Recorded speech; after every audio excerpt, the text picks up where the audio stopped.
A guard walks the night shift at one of America's most secure prisons.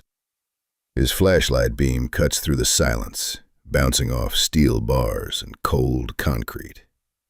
He stops at cell 138. Empty. On the bed, a lifelike dummy made from toilet paper, soap, and hair glued from the barbershop trash. A hole in the back wall, just wide enough for a man's shoulders. Behind it, a tunnel, dark and wet, leading into the unknown. It's June 12th, 1962. Alcatraz, the rock, has just been broken. And this is only one of the most chilling prison escapes in history. Timeline. The rock breaks.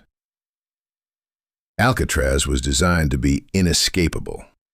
Surrounded by freezing waters, jagged rocks, and brutal tides, it housed the worst of the worst: gangsters, killers, and escape artists. But three men, Frank Morris and brothers John and Clarence Anglin, saw not a fortress, but a challenge. Over months, they worked silently, using spoons stolen from the cafeteria to dig through the walls behind their cells. Every night, the sound of jazz music from the prison radio masked the scraping of plaster.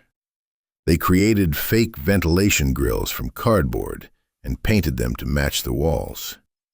Behind the cells, an unguarded utility corridor became their secret workshop.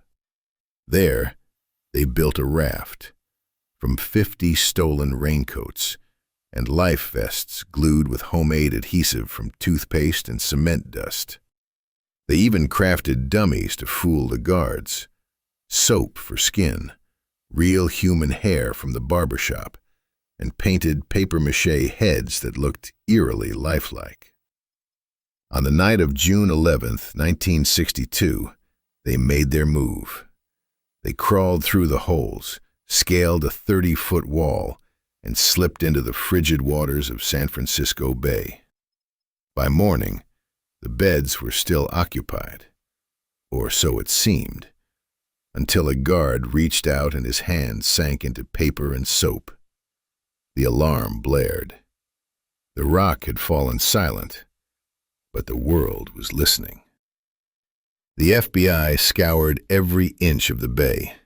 They found the raft. They found a paddle, but never the men. Did they drown or vanish into freedom? Even now, more than 60 years later, the answer remains a ghost on the waves.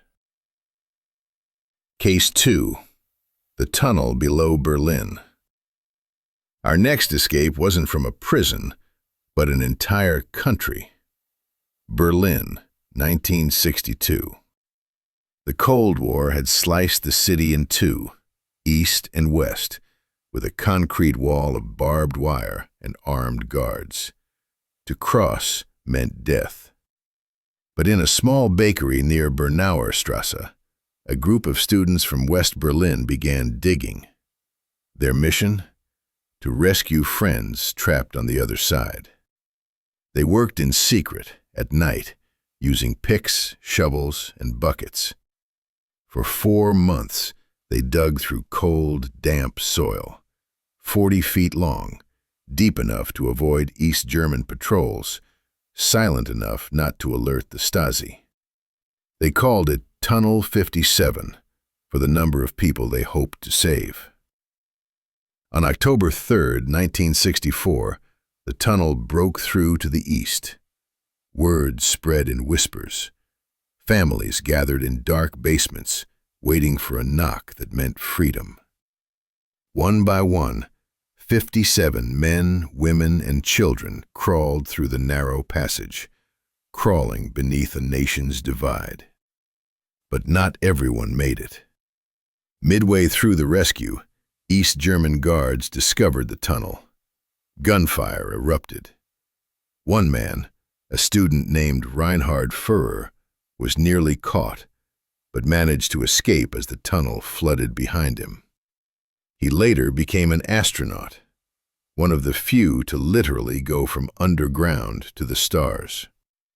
The tunnel was sealed, but the story traveled the world. It wasn't just a prison break. It was a jailbreak from tyranny itself. And it proved something powerful. That desperation, when paired with determination, can cut through even the thickest wall. Case 3. The Great Escape of Pablo Escobar. If Alcatraz in Berlin showed human ingenuity, this one showed power. Colombia, 1992. Drug lord Pablo Escobar, one of the most feared men on earth, has finally surrendered, on his own terms. He agrees to imprisonment, but only if he can build the prison himself. The government, desperate to stop the bloodshed, agrees. The result is La Catedral, a so-called prison on a hilltop outside Medellin. Equipped with a soccer field, bar, jacuzzi, waterfall, and even a nightclub, it was less a cell and more a kingdom. Escobar ruled it like one. He continued his empire from within, meeting with his lieutenants, ordering hits, and managing millions in cocaine profits. But when the government decided to transfer him to a real facility, Escobar refused. On July 22, 1992, Colombian special forces surrounded La Catedral. By the time they entered, Escobar was gone. He'd simply walked out through a hidden exit built beneath the prison, a tunnel carved into the hillside, concealed behind a wardrobe. For the next 16 months, he vanished. Despite a nationwide manhunt, the most powerful drug lord on earth had turned the concept of prison into a joke. It took a coalition of Colombian and U.S. forces to finally corner him in Medellin in December 1993. He was shot trying to flee across a rooftop, but even in death, one truth remained. He was the only man in history to have built a prison to escape from it. Investigation: The Anatomy of Escape.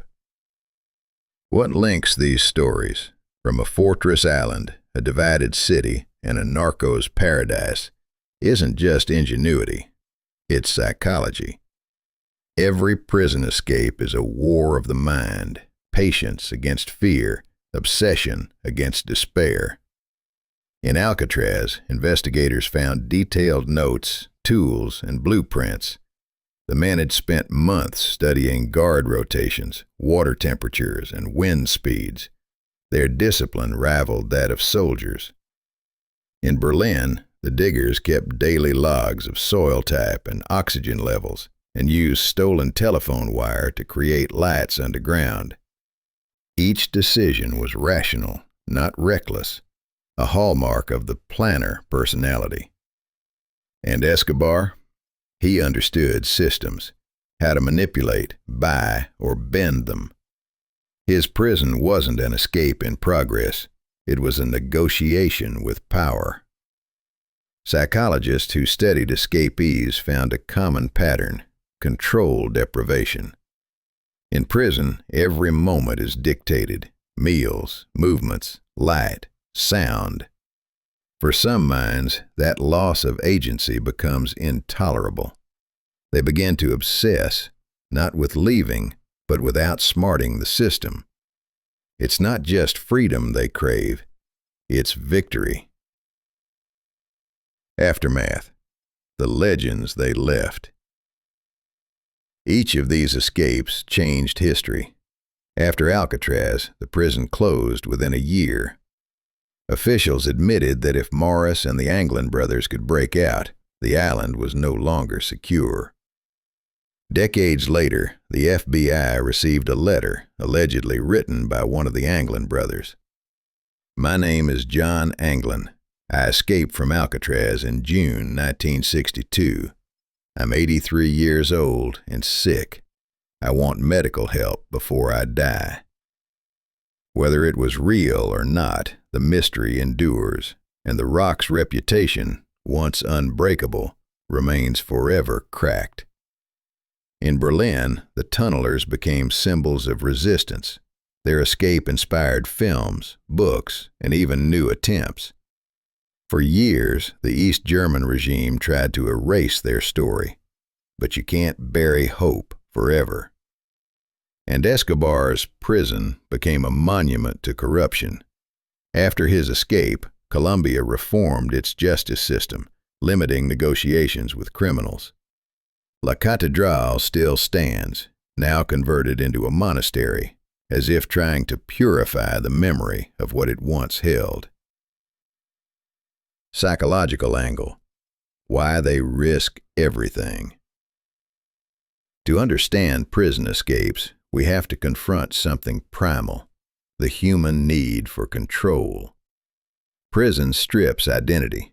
It turns a person into a number, a routine, a body behind bars. But the mind doesn't stop dreaming. It searches for agency, and if it can't find it in life, it builds it in fantasy. Some inmates carve chess pieces, write poetry, or convert to religion. Others start digging. Psychologists describe it as goal displacement. When survival becomes unbearable, the act of planning, even for months or years, gives meaning. It's not about where they'll go, it's about knowing they can still choose. Frank Morris, the mastermind of the Alcatraz escape, was known for his high IQ and quiet demeanor. Guards said he never caused trouble, but his eyes were always moving, scanning, calculating. He didn't yell, didn't fight. He studied. That's often how true escape artists operate, through silence, patience, and total psychological control. And that's what makes these stories chilling, because they remind us that even behind the strongest walls, the human mind remains untamed. Closure, the prison within. Every escape leaves a mark, on walls, on history, on our imagination. But maybe the real fascination isn't the act of breaking free. It's the idea that no cage, no matter how strong, can fully contain the human will. Some flee concrete prisons. Others flee emotional ones. Guilt, regret, fear. And while most of us will never face steel bars, we all understand the impulse to run, to rebel, to find a way out. But the truth is this: escape doesn't always mean freedom. Frank Morris may have vanished into the fog. The tunnelers of Berlin found liberty, but left behind lives they could never return to. And Pablo Escobar, the man who built his own prison, died still trapped in his obsession for control. In the end, the greatest prison is not made of walls, but of the mind that can't stop trying to escape itself. Freedom, it seems, is not about where we are. It's about what we can live with and what we can't.